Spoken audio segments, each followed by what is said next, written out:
No programa de hoje contamos com um convidado especial, o empresário Mário Petrelli, que tem uma trajetória vencedora em dois campos da atividade econômica extremamente competitivos: o setor de seguros e o setor de comunicação. Mas, antes de conhecer essa trajetória empresarial de sucesso, vamos conhecer um pouco sobre a vida pessoal do filho da dona Alice Petrelli e do seu Leonardo Petrelli, que teve a gentileza de me receber em sua casa para essa entrevista. Seu Mário, leio aqui no currículo enviado pela sua assessoria a seguinte informação. Mário José Gonzaga Petrelli nasceu em Florianópolis no dia 31 de maio de 1935, estudou o primário em Itajaí e Laguna, o ginasial no Colégio Catarinense e se formou em Direito em 1959 na mais antiga Universidade Federal Brasileira, a Universidade Federal do Paraná. Seu Mário, como foi a sua infância e a sua adolescência aqui em Santa Catarina e a sua vida acadêmica na capital dos paranaenses? A minha infância foi uma infância normal, de filho de pai, filho único de pai e mãe. Meu pai era casado em segundas núpcias quando conheceu minha mãe e eu fui o único filho do segundo casamento dele. Minha mãe era uma mulher diferente para a sua época. Ela foi a primeira mulher que realmente, sendo neta do desembargador fundador do Tribunal de Santa Catarina e filha de desembargador que também foi presidente do tribunal, resolveu achar que a mulher tinha direito. Naquela época a mulher não votava, a mulher não podia, no Banco do Brasil a mulher não podia ser funcionária e a mulher só podia ser professora ou funções menos importantes no serviço público. Ela resolveu desafiar e veio para a função pública. Foi designada chefe de expediente, que corresponde hoje a chefe de gabinete, trabalhou com grandes secretários da Fazenda da época, Adolfo Conde, Henrique Fontes, e foi exatamente um desafio que ela implantou, e com isso eu considero que ela foi a primeira mulher que resolveu dar valor à própria mulher. O governador Espiridão Amin, à época de seu centenário, prestou uma grande homenagem a ela, criando, sem dúvida alguma, a mais alta condecoração do serviço público, que é a Medalha do Mérito Alice Guilhom Gonzaga Petrelli, que é dada anualmente a funcionários escolhidos pelas suas próprias repartições e órgãos como a melhor figura. Uma secretaria, um departamento, a Polícia Militar, os bombeiros, etc., etc., escolhe durante o ano, para a festa do Dia do Funcionário Público, quando se comemora a Semana do Funcionário Público, aqueles que são considerados os melhores funcionários de cada área. Meu pai era um engenheiro italiano que veio para o Brasil mais ou menos em 1902, 1903, a época em que o Brasil tinha pouquíssimos engenheiros, e trabalhou no Rio de Janeiro, no maior grupo empresarial do Rio naquele tempo, o Grupo Antônio Lage. Depois foi para a Bahia, onde foi secretário de Estado do governo Seabra, foi também presidente da Navegação Baiana, que era o meio de comunicação da Bahia, e mais tarde, em 1923, por ter participado, o grupo dele, de uma concorrência à época da continuação da Estrada de Ferro Santa Catarina, no trecho da subida até a conclusão dela, veio para Santa Catarina e aqui se instalou. Em decorrência disso, conheceu minha mãe em 1933, com quem casou, e eu sou fruto exatamente, como filho único, talvez mimado demais à época, de um casamento de um engenheiro italiano com uma brasileira de origem maranhense e pernambucana. Sou descendente de uma família que 90% dela exercia atividade na área jurídica.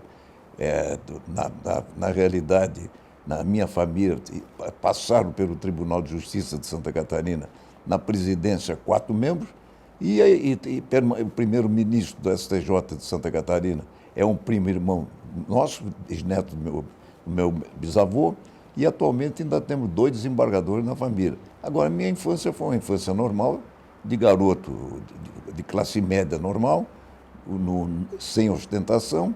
Estudei o primário em Itajaí, no Colégio São José, uma parte em Laguna, e depois fiz uma parte do ginásio do Colégio Catarinense, à época considerado um dos 3 melhores colégios jesuítas do Brasil, que era o Anchieta, o Santo Inácio de Loyola e o Catarinense, e no ginásio lagunense também passei por lá. Fui para Curitiba, onde fiz o Colégio Estadual do Paraná, fui o primeiro presidente do Centro Estudantil fundado naquela época do Colégio Estadual do Paraná, e já mostrava meu prazer pela lida política, que já começou na vida estudantil. Me formei em Direito na Faculdade de Direito do Paraná, que é membro da primeira Universidade Federal do Brasil, que é a Universidade Federal do Paraná, e exercia a advocacia por um pequeno tempo, 4 ou 5 ou 6 anos, e depois, por um mero acaso, sendo uma pessoa muito relacionada, conheci uma grande figura nacional, Dr. Roberto Boavista, que me convidou para a área de seguro. Eu até não era um apreciador de seguro. E me envolvi, me apaixonei por seguro e mudei a minha vida e o sentido. E não fui exercer aquilo que era a tradição da família, área jurídica, fiquei um bacharel e não um advogado, o que sou hoje um bacharel, e também não segui nem a carreira de meu irmão, que era médico, e nem tampouco a carreira de meu pai, que era engenheiro, e uma outra carreira tradicional na família, o sacerdote, porque na nossa família tem 3 cardeais, na Itália. Então, quer dizer, não fui nem sacerdote, nem médico, nem engenheiro, e advogado que virei bacharel. Então, isso foi minha vida normal e não tive nada de especial, nada que fosse, vamos dizer, algo especial. A vida de um estudante normal e de uma família normal, de classe média, e que voltada muito... Minha mãe era uma mulher profundamente ligada à área política, profundamente ligada aos ramos, e meu pai, por coincidência, profundamente ligado à família Conder, o que dava até, vamos dizer, quase um conflito interno, mas minha mãe tinha uma força muito grande assim na imagem. Foi que meu avô, a chácara do meu avô, do lado da chácara do Vidal Ramos, e a afinidade Ramos e Gonzaga era uma afinidade verdadeira de compadresco. Vidal Ramos, quando foi governador em 1910, a época da Guerra do Contestado, de 1912, pediu ao então desembargador Álvaro de Sá Gonzaga que se afastasse do tribunal para ser exatamente o chefe de polícia da Guerra do Contestado, o que ligavam 2 famílias que continuou. Meu pai ligado aos Conder, então daí surge a minha amizade e meu respeito, tanto aos Conder, com quem eu tenho profundo respeito e admiração pelo talento, pela seriedade, como aos Ramos, que eu diria, numa intimidade muito grande. As minhas tias, pelo lado de Gonzaga, eu as chamava pelo nome próprio. E do lado de Ramos, eu chamava tia Santa, tia Maria Júlia, que eram os irmãos de Nereu. Quer dizer, havia um respeito maior. Quer dizer, essa foi a minha vida. Seu Mário, como era o Brasil nessa época nos aspectos políticos, econômicos e sociais? O Brasil, nessa época, vinha de um regime, efetivamente, que vamos dizer, a Revolução de 30 imprimiu um novo Estado político no Brasil, que veio formada por um grupo de jovens até, que são os tenentes de 22, que resolveram fazer uma mudança na história política do coronelismo brasileiro. Mas a Revolução de 30 teve depois a Revolução Paulista de 32 e o Estado Novo do Getúlio em 37, com a carta do Chico Campos, a polaca. E a minha infância, naquele tempo, se comemorava no dia 22 de abril, um dia muito importante para o Brasil, que era o dia do aniversário do ditador. Então havia desfile, havia todas as solenidades, como se fosse, na realidade, um dia importante, um 7 de setembro, um 15 de novembro. Então o Brasil era um país, vamos dizer, sem industrialização, sem representatividade internacional, era um país tipicamente rural. Na época devia ter 42 milhões de habitantes, cuja maioria da população vivia na zona rural, que foi uma grande vantagem. E em 45, o Brasil muda, a situação Getúlio é derrubada em 29 de outubro, assume o presidente do Supremo, Zé Linhares, e é quando vem para Santa Catarina como interventor Luiz Galotti, que era procurador-geral da República, que mais tarde foi presidente do Supremo. Essa era a situação. E o Brasil vivia, na parte econômica, uma dificuldade muito grande. E o que é muito importante, que o Getúlio, criticado ou não, admirado por uns e por outros condenado mortalmente, ele foi um homem que mudou o Brasil. Mudou o Brasil quando, na realidade, ele criou a legislação trabalhista, que hoje está superada, indiscutivelmente, que cada coisa na sua época, quando deu o voto da mulher, E quando, na realidade, enganou alemães, italianos e americanos, porque a todos ele dava a impressão que ia apoiar ora os alemães, ora os italianos, ora os americanos.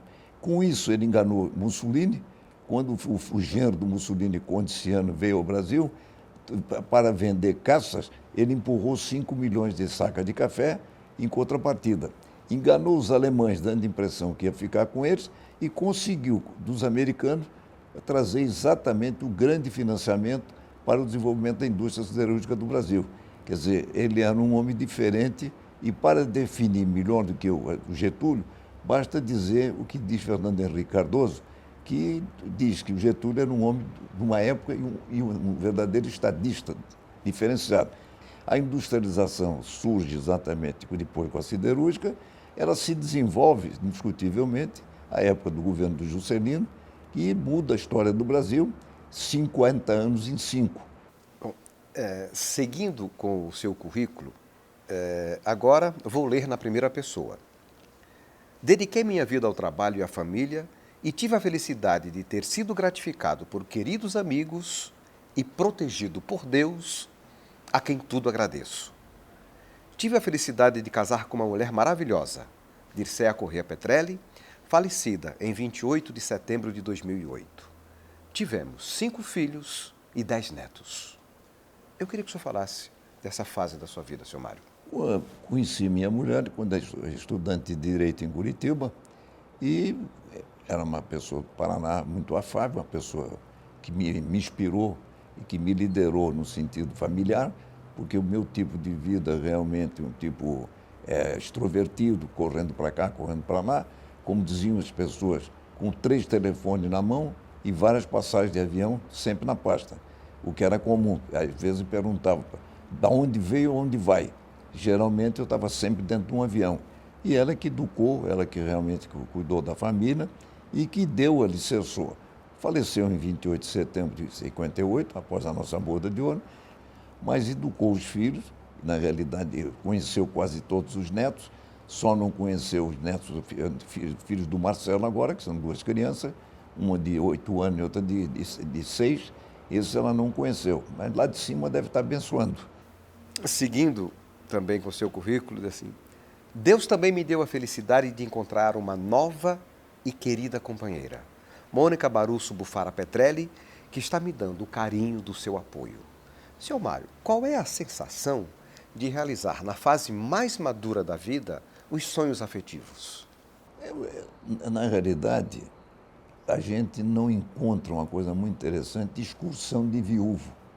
Só encontra excursão de viúva. Eu não ouvi falar ainda excursão de viúvo. Permanentemente a gente ouve falar excursão de viúva.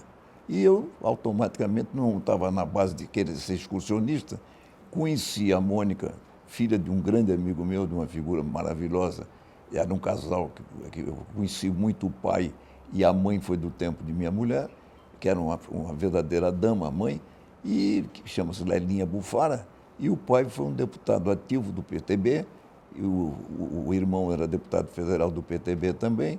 E, coincidentemente, a Mônica, à época, esquiava, quando meus filhos esquiavam na Suíça, ela era mais ou menos contemporânea deles.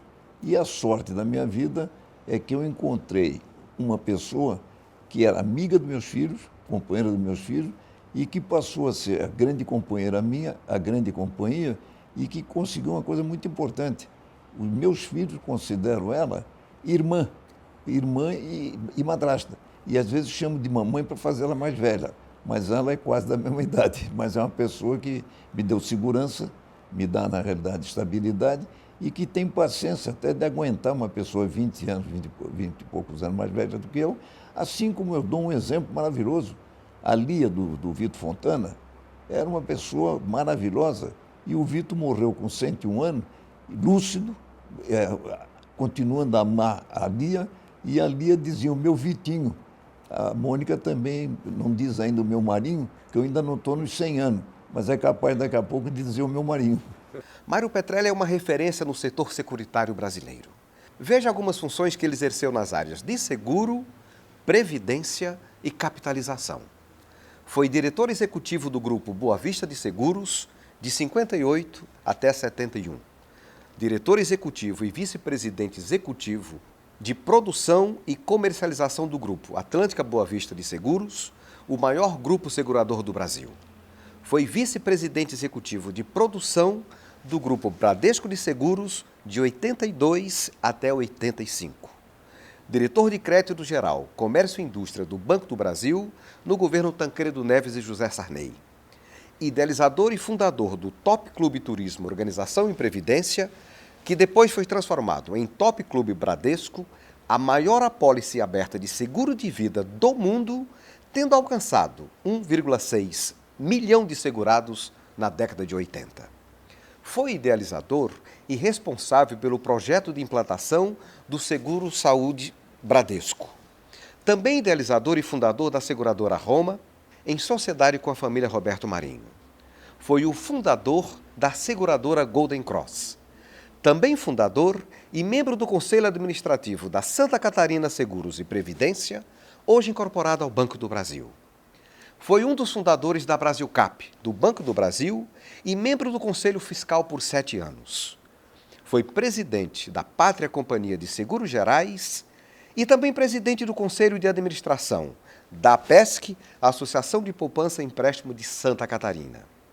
Atualmente é diretor da Federação Nacional das Empresas de Seguros Privados e Capitalização, a FENASEG, que hoje é a Confederação Nacional das Empresas de Seguros Gerais, Previdência Privada e Vida, Saúde Complementar e Capitalização, com sede no Rio de Janeiro. Senhor Mário, o que fez o senhor empreender na área de seguros e de se tornar um dos principais operadores desse setor no Brasil? Eu fui, na realidade, um apaixonado por seguro, que tive a felicidade de conhecer o Roberto Boa Vista, que era uma figura grandiosa do seguro brasileiro. Depois conheci o Antônio Carlos de Almeida Braga, que todos conhecem como Braguinha, e em Santa Catarina, eu diria, o primeiro brasileiro que viu no Guga aquilo que o Guga veio ser, tanto que o Guga, quando campeão em Portugal, saiu correndo dizendo que nem o Braguinha, para abraçar o Braguinha. O Braguinha, que foi o padrinho do Piquet, o padrinho do Fittipaldi, e que era o padrinho e verdadeiro criador do Ayrton Senna, do Ayrton Senna. Então, na realidade, eu tive uma grande alegria de conhecer essas pessoas com quem eu trabalhei e com quem, na realidade, eu desenvolvi atividade de seguro. Na área de seguro, como membro do setor, exerci várias funções, como você relatou, e hoje ainda exerço funções dizendo sempre uma coisa muito importante. Eu sou o seguro do passado, enquanto já tem gente que é do presente e do futuro. Quer dizer, eu participo da história do seguro como dirigente sindical desde 1965 e como diretor da antiga FENASEG, hoje CNSEG, desde 1972, a época que nós éramos 5 diretores da FENASEG. Rafael de Almeida Magalhães, que foi vice-governador e governador do Rio, e eu e mais 3 diretores. E ocupamos um pedaço de um prédio no edifício dos seguradores no Rio de Janeiro. Hoje o mercado é, na realidade, um mercado altamente evoluído, altamente produtivo, e um dado muito importante: o mercado de seguro é maior do que a indústria automobilística brasileira, em termos de grandeza, em termos do que ele contribui para o país, em termos das suas reservas, em termos da sua contribuição. E ainda somos um país que temos alguns ramos de seguro que ainda, lamentavelmente, desde do acidente de trabalho, ainda mantém o acidente de trabalho nefasticamente estatizado, quando o acidente de trabalho é, na realidade, uma atividade do empregador. E temos no Brasil o seguro mais moderno social do mundo, que é o seguro de DPVAT, que é um seguro que, no dia 1º de janeiro de cada ano, 207 milhões de brasileiros estão cobertos, independente do proprietário do veículo ter pago ou não o seguro, chamado seguro DPVAT, junto com a guia do IPVA.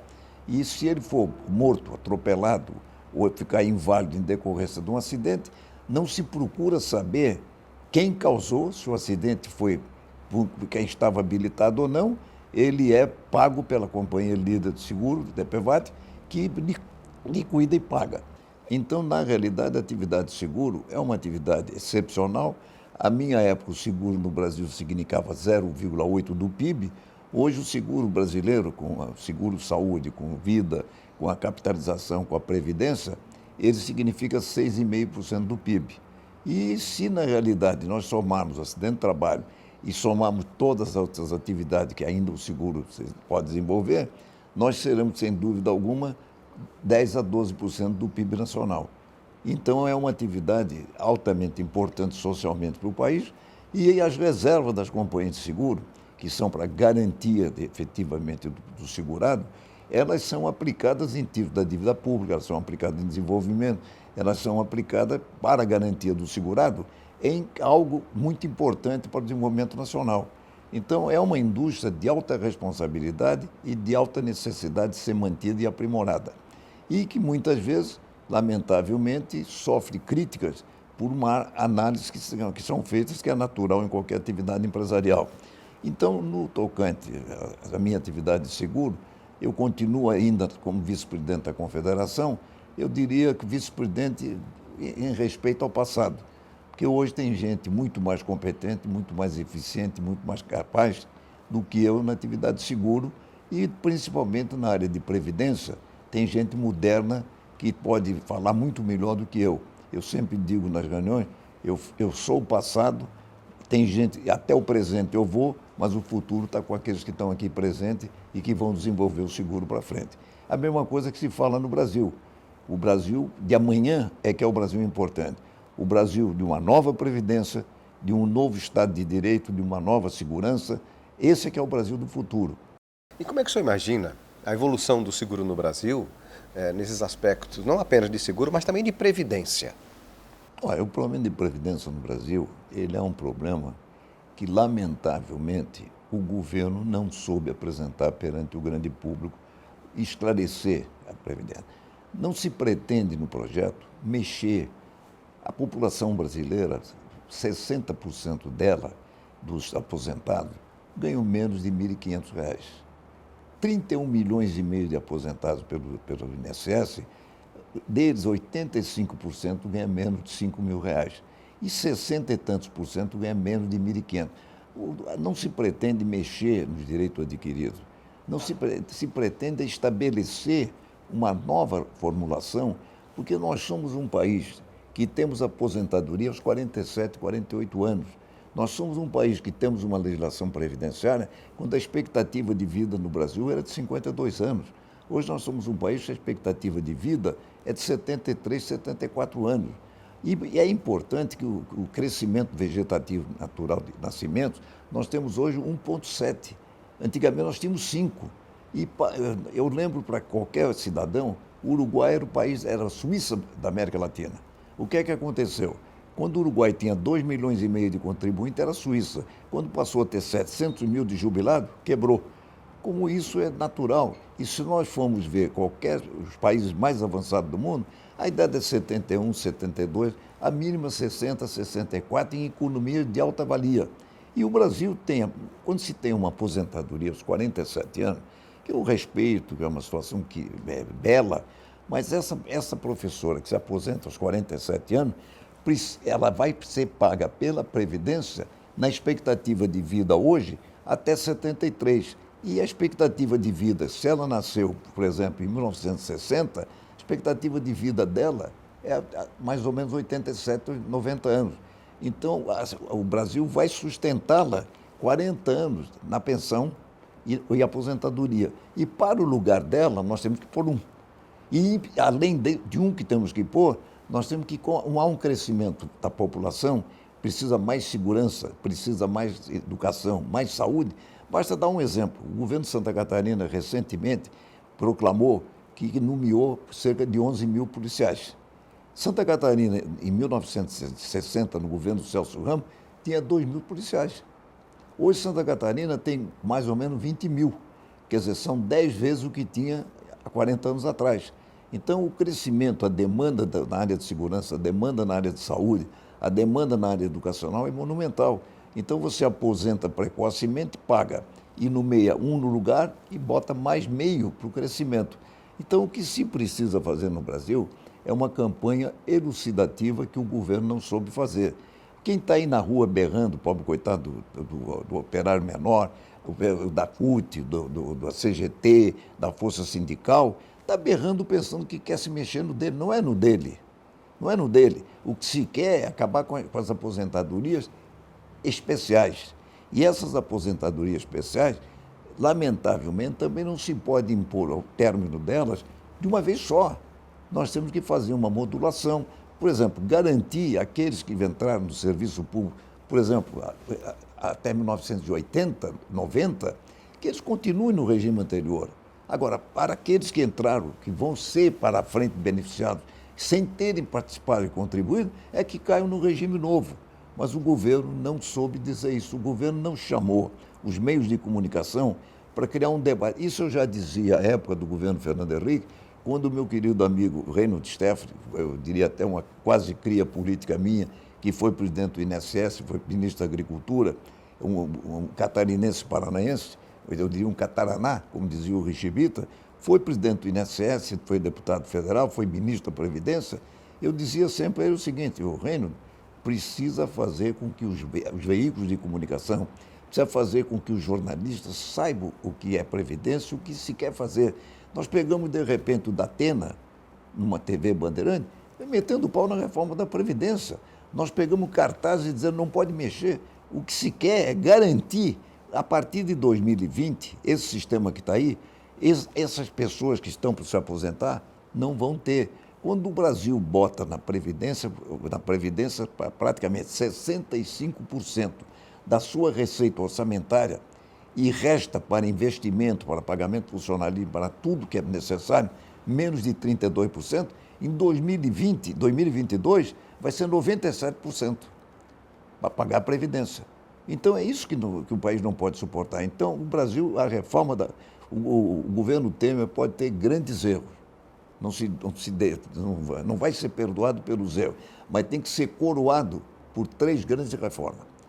A PEC dos gastos, que estabeleceu um princípio fundamental, que é o governo não pode gastar mais do que arrecada, a reforma trabalhista, que é o que havia no Brasil. O Brasil sozinho tinha mais ações trabalhistas que o mundo inteiro. E outra coisa que é impossível de ser escrita e explicada, o Brasil tem de sindicatos 3 vezes o que existe no mundo. A Argentina, por exemplo, tem 120 sindicatos. O Brasil tem 13 mil sindicatos. Uns dizem 13 mil, outros dizem 8 mil, mas não tem menos de 8 mil. Basta Santa Catarina ver quantos sindicatos tem. Numa cidade tem sindicato disso, daquilo outro. Quer dizer, quando na realidade nós temos outra coisa, que a Constituição brasileira permite, que é a obrigatoriedade. E nós temos a contribuição obrigatória, que dá no fim 4 ou 5 ou 6 bilhões para as confederações fazerem o quê? O expresso da alegria. Quer dizer, é isso que nós temos que mudar no Brasil, é isso que nós temos. E o Brasil só vai resolver o seu problema, a sociedade brasileira só vai produzir mais, a economia só vai melhorar se nós mudarmos a legislação da Previdência. Aí vamos ter mais emprego, vamos ter mais segurança, mais educação, vamos ter mais saúde. Mas a terceira, senhor Mário, o Temer não vai conseguir realizar a reforma da Previdência por conta da intervenção federal no Rio de Janeiro. Ficou plantada a ideia. E hoje, os próprios parlamentares que virão, a partir de 2018, os governadores que vão assumir, eles vão ter que fazer, queiram ou não queiram, uma reforma. Eu me lembro, eu tenho nesse assunto uma responsabilidade, porque em Santa Catarina havia uma instituição criada no governo da interventoria do Nereu Ramos, chamado Montepio dos Servidores Públicos do Estado de Santa Catarina. Esse Montepio estabelecia uma coisa impossível. Ele estabelecia um direito que quem não tivesse herdeiro direto podia designar alguém para receber a sua pensão em caso de morte. E quando, a pedido do governador Celso Ramos, eu participei, junto com o doutor Telmo Vieira, fizemos a lei do IPESC. E o IPESC, na realidade, foi a primeira revolução na área de previdência dos estados feito no Brasil, que modificou todo o sistema, quer dizer, que abriu um pioneirismo novo, quer dizer, criou novas regras na Previdência. Isso foi em 1961, 62, quer dizer, nós fizemos uma estrutura nova. inclusive em que criamos o conceito de família. Partimos de um princípio básico. Se um chefe de família morre, se ele morre, não há necessidade de que a pensão que ele deixe para a família seja o 100% dele, que ele tinha quando a família existia, ele era membro. Quer dizer, ela era gradativamente diminuída à medida que cada filho fosse se emancipando, alcançasse a idade de 24 anos.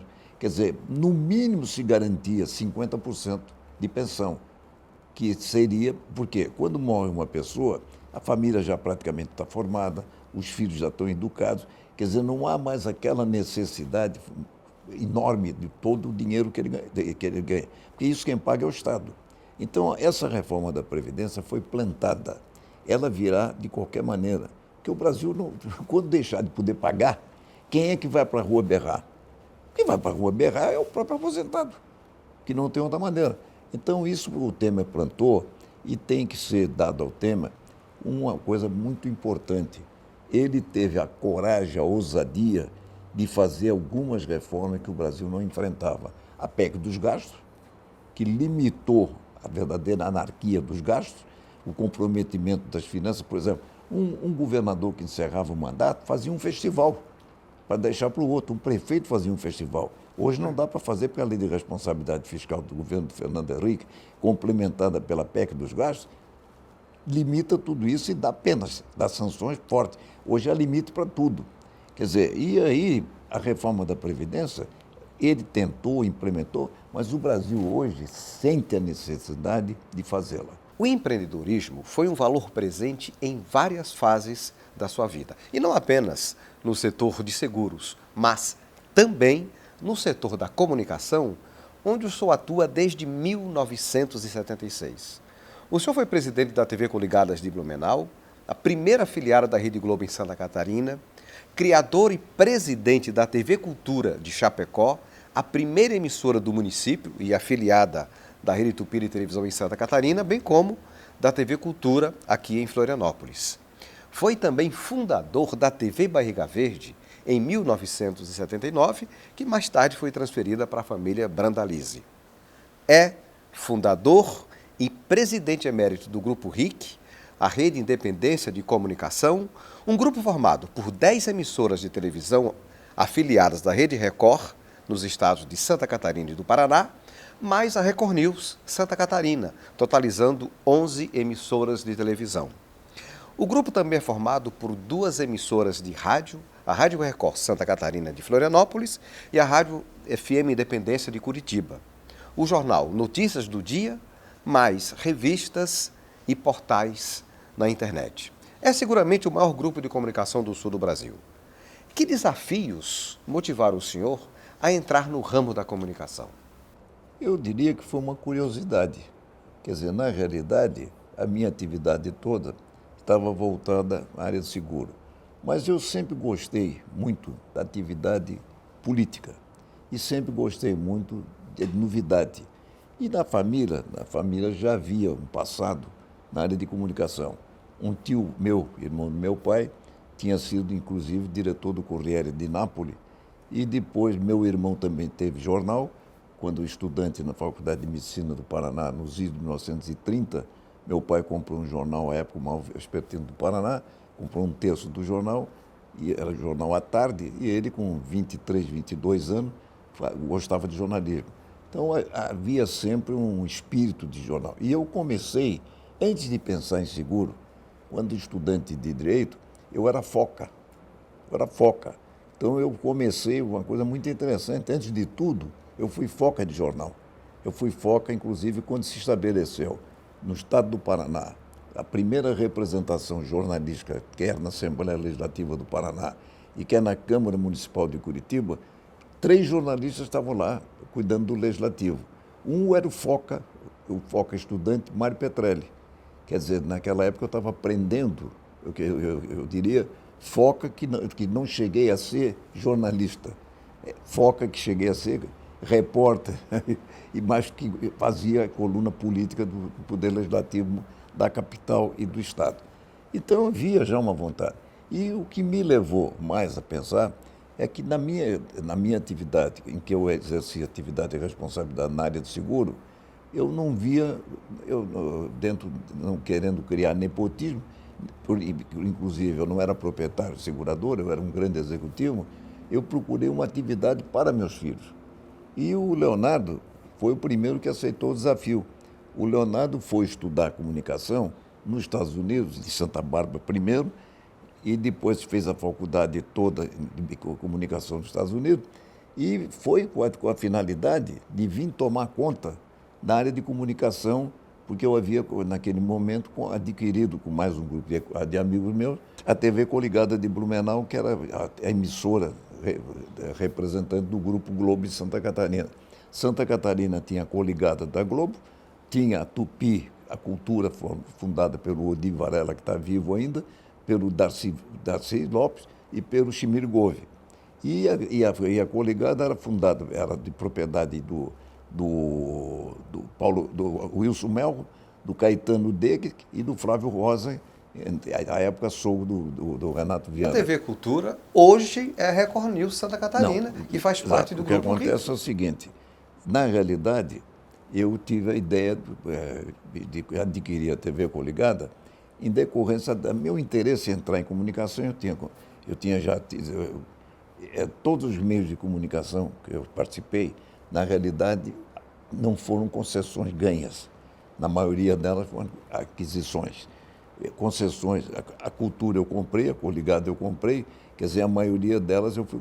Depois é que vieram as concessões, e que eu tive concessão, como todos no Brasil tiveram, como a Globo foi concessão, como a RBS foi concessão. Agora, eu tenho orgulho de dizer que quando a Coligada foi minha, eu comprei.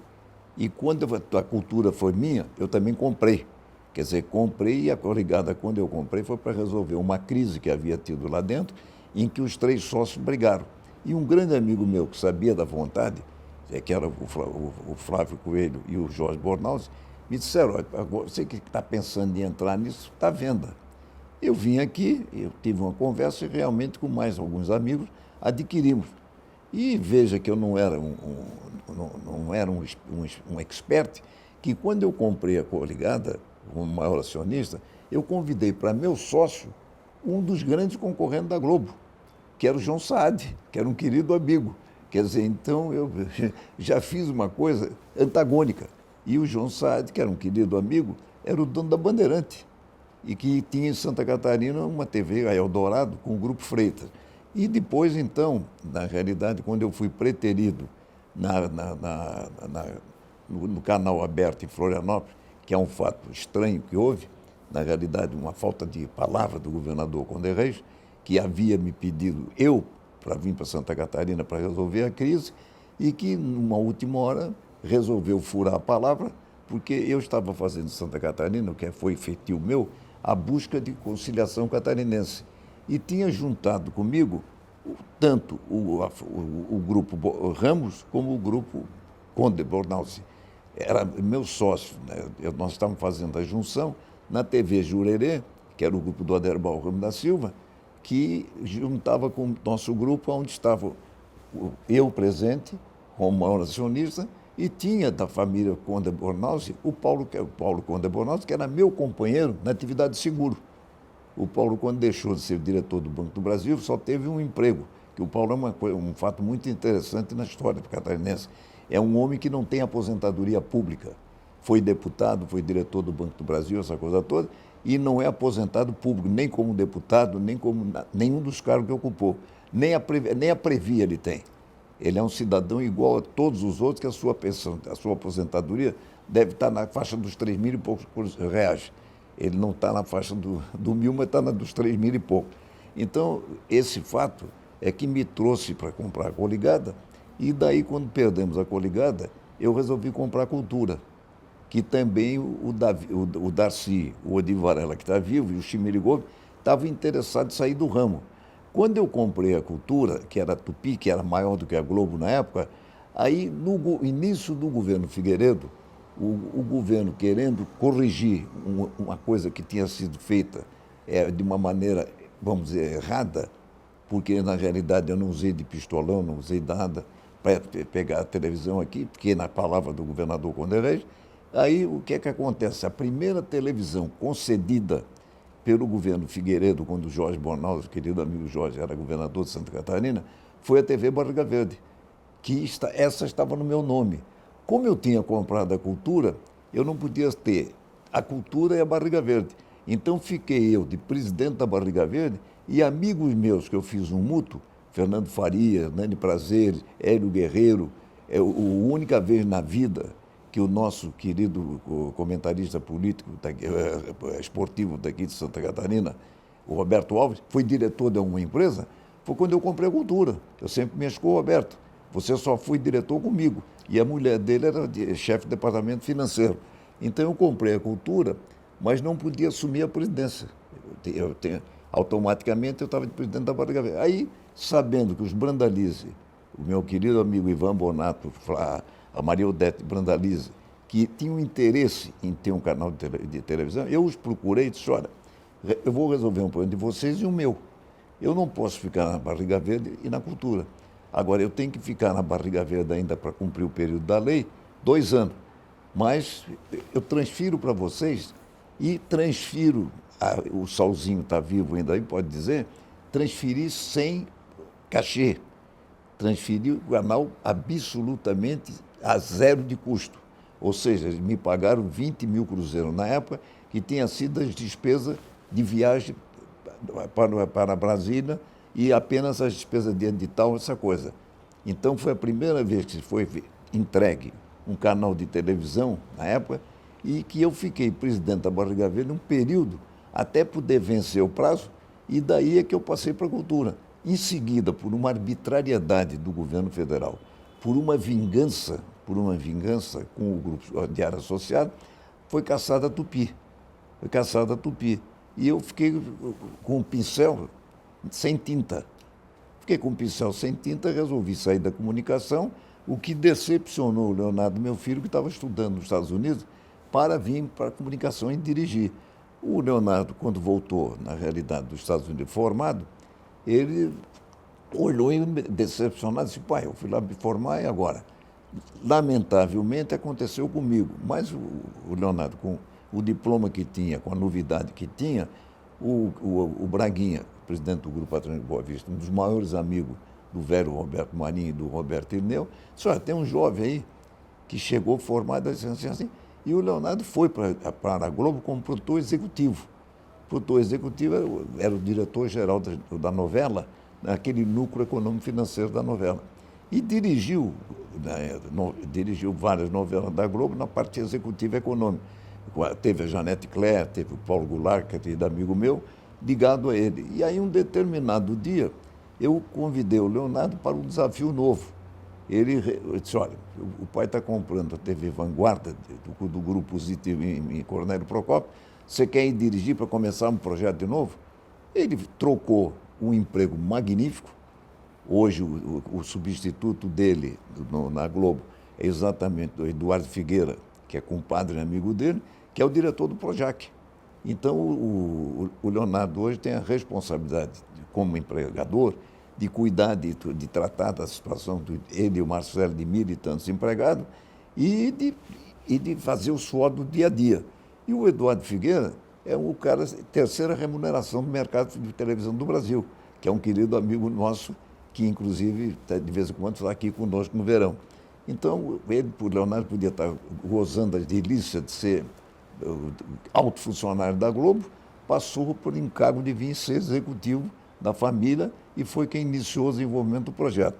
Depois o Marcelo, Eu queria te perguntar exato, assim, o Marcelo também resolveu ao desafio e foi aprender televisão em Cornélio Procópio e depois o Marcelo foi, inclusive, aprender mais no frio de Lages, quando minha mulher foi a Caxias comprar lá no Grupo SEB manta e toda a roupa para o frio, para ele poder sobreviver em Lages quase um ano para aprender televisão.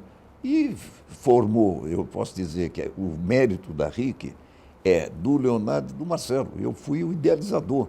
Mas se há mérito, se há competência, se há quem tocou, quem formou e quem se dedica dia a dia, são os dois.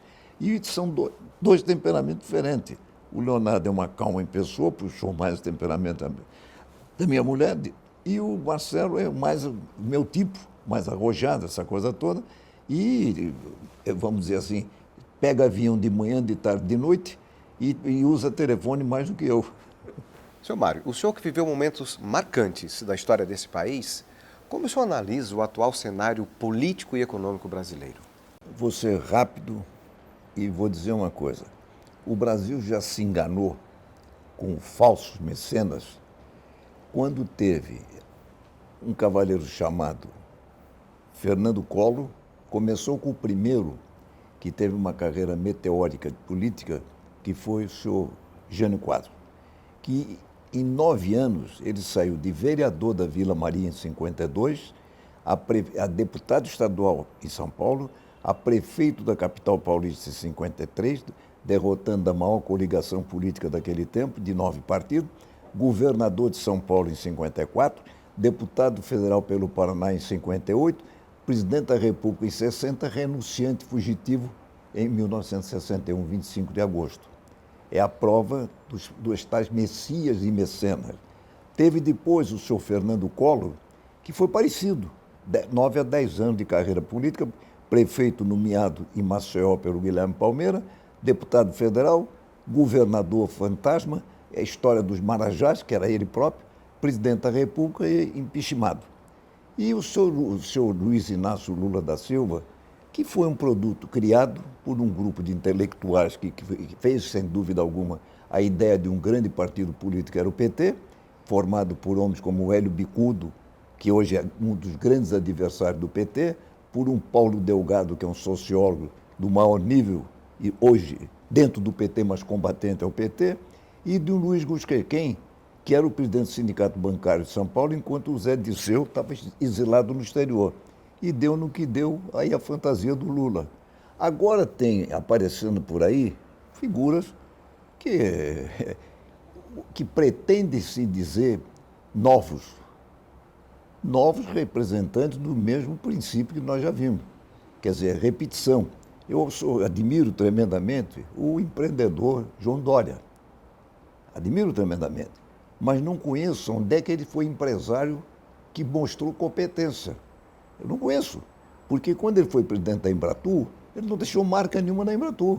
Ele é um grande marqueteiro, criador de um grande projeto, que é o LIDER, que é indiscutivelmente um projeto maravilhoso, de marketing. E é um homem, na realidade, que, na minha opinião, tem todos os méritos de um grande marqueteiro, mas tem um dado que é muito importante para que se analise. É a criatura contra o Criador. Quer dizer, é a criatura contra o Criador. Você refere ao Alckmin? Exato, é isso aí. Aí temos do outro lado uma falsidade ideológica, que é o Bolsonaro.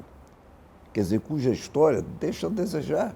Temos o nosso caro Ciro, que disse que a grande virtude da Patrícia era dormir com ele. Quer dizer, então nós estamos vendo que, de novo, não existe. O Brasil tem que caminhar com aqueles que dão exemplo de que, na realidade, já provaram. Eu não estou aqui pregando Geraldo Alckmin, eu estou dando um exemplo. Se o Geraldo Alckmin foi eleito pelo povo paulista 3 vezes, pelo povo que tem o maior índice econômico do Brasil, pelo povo que tem a maior responsabilidade produtora do Brasil, ele tem um julgamento, diferente dos que não têm. Então, essa história de fato novo, a vassoura foi fato novo, o Marajá foi fato novo, o sindicalismo foi fato novo. Deu no que deu. Quando veio a história do Huck, eu dizia sempre uma coisa tremenda. O Huck não vai ser candidato. O Huck está fazendo uma coisa excepcional que uma grande figura de Santa Catarina também está deixando acontecer, que é um dos patrocinadores do programa. O Luciano Ranque é um homem brilhante. Querem falar no nome dele? Deixa falar. Deixa falar. Mas eu duvido que ele queira ser político. Ele é um homem da seguinte experiência. Nós estávamos num almoço na minha casa, isso serve de fato elucidativo. Chegava o Luiz Henrique no helicóptero dele, e lá em casa estava o Beto Richa com a mulher, o Rigoto, várias figuras, o Luiz Henrique. E quando o Luciano chegou, a mulher do Beto Richa, Fernanda, grande amiga da minha mulher, se virou e disse para ele: afinal de contas, por que o senhor usa a Estátua da Liberdade? Isso veio para a senhora perguntar. Está uma grande resposta de um grande homem de comunicação. Então, o nome dele está lá, não sei o quê, ele vai, deixa. Mas ele não vai querer, nesse momento que o Brasil está vivendo de carência de reformas necessárias, desviar do negócio dele, que é produtivo, que gera emprego, que gera desenvolvimento, para ir pegar uma coisa que ele vai ter que lutar contra os seus princípios. Quer dizer, agora, comentar, falar, o Luciano Huck fez a mesma coisa. De repente, ele chegou à conclusão que até explicar o avião que o BNDES financiou é difícil. Então, essas histórias de novos, eu não acredito. Eu acredito naquilo que está consolidado. Uma coisa, por exemplo, que eu combato violentamente, a justiça, o símbolo da justiça é cega. O símbolo da justiça é aquela estátua do olho vendado. A justiça brasileira hoje, e tem até um artigo maravilhoso do Ives Gandra, hoje uma das grandes autoridades jurídicas do país, dos maiores juristas do Brasil, que mostra o exibicionismo do judiciário hoje. A televisão judiciária, para mim que acompanho a vida do judiciário permanentemente e que torço pelo êxito do judiciário, quer dizer, o que é que virou hoje? Exibicionismo. Quer dizer, debate, parece Câmara de Vereador de município pequeno do interior. Só falta puxar arma lá dentro. Na realidade, quando nós tivemos a cláusula de barreira, que foi a coisa mais importante que o Congresso votou até hoje, que era terminar as coligações das proporcionais, criar a cláusula de barreira, foi o Supremo que derrubou. Quer dizer, nós conseguimos uma vitória tremenda no Legislativo, criar a cláusula de barreira. Aí um ato impensado de um grande ministro, de uma figura jurídica de primeiro nível, combateu, dizendo que não era democrático. Não se trata de democrático, se trata de ser justo. E a cláusula de barreira acabava com o quê? Acabava com as coligações proporcionais. O Brasil hoje teria no máximo 15 partidos. Quer dizer, o sistema partidário brasileiro está... Então, a reforma política é a mais importante. Depois da reforma política, passa tudo. Seu Mário, o programa Estado de Excelência ela tem uma audiência predominantemente formada por empresários, políticos, profissionais liberais, executivos e universitários, principalmente estudantes dos cursos da área de economia. E é para esse público, os universitários, os estudantes, que eu gostaria que o senhor respondesse essa pergunta. Que habilidades e competências farão diferença para quem deseja empreender no mundo dos negócios, ou como empregado ou como empregador? Eu acho que o dom de empreendedor, ele vem in natura, ele está no ser humano. Seja ele assim, um bom empregado ou o empregador, ele tem que ter vontade. E nós vemos hoje, é só olhar para o panorama econômico de Santa Catarina. As antigas histórias das grandes oligarquias econômicas de Santa Catarina desapareceram. Quer dizer, não existe mais aqueles nomes famosos que honraram Santa Catarina no passado, que eu não preciso citar nomes, mas que é só rememorar Brusque, Blumenau, Joinville, etc., que nós não vemos mais. Surgiu o quê? Uma nova geração de empreendedores, moços com formação universitária, moços com formação de tecnologia, e Florianópolis hoje é considerado o primeiro polo brasileiro de alta tecnologia. Hoje você tem como alta tecnologia Florianópolis, você tem Recife, a segunda cidade, Belo Horizonte e depois é que vem São Paulo. Então você tem um exemplo aqui que eu dou para os jovens, para todos eles, de ver o que está acontecendo na tecnologia. Você tem aqui a CAT, você tem esse mundo novo universitário. Florianópolis hoje talvez seja a cidade do Brasil com o maior índice universitário do Brasil per capita. Quer dizer, você tem aqui, numa população de 400 mil habitantes, mais de 60 mil estudantes. Quer dizer, mais de 15% da população geral. Então, eu digo que a minha observação para os jovens é uma frase que eu me lembro muito de um tempo meu de estudante no Colégio Catarinense, que havia um inspetor federal chamado doutor Tenor, que dizia: jovens, estudai, estudai, estudai. É o que eu digo hoje: estudem, estudem, estudem e aperfeiçoem.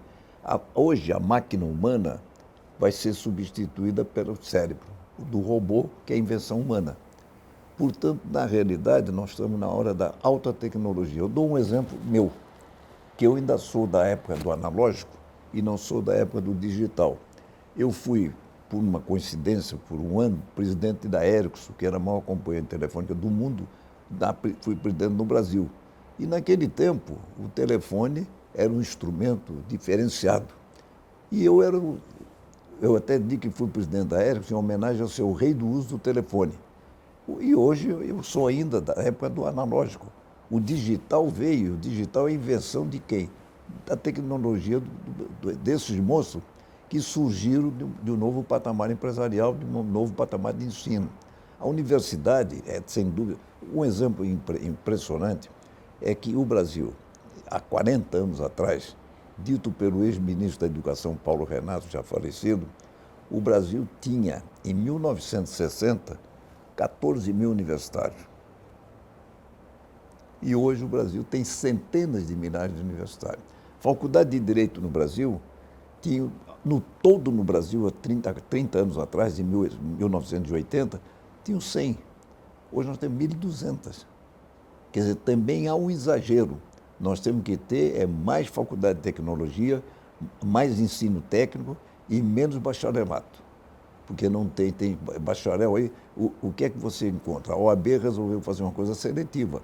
Antigamente qualquer um se formava e advogava. Hoje a OAB tem o exame mais rigoroso.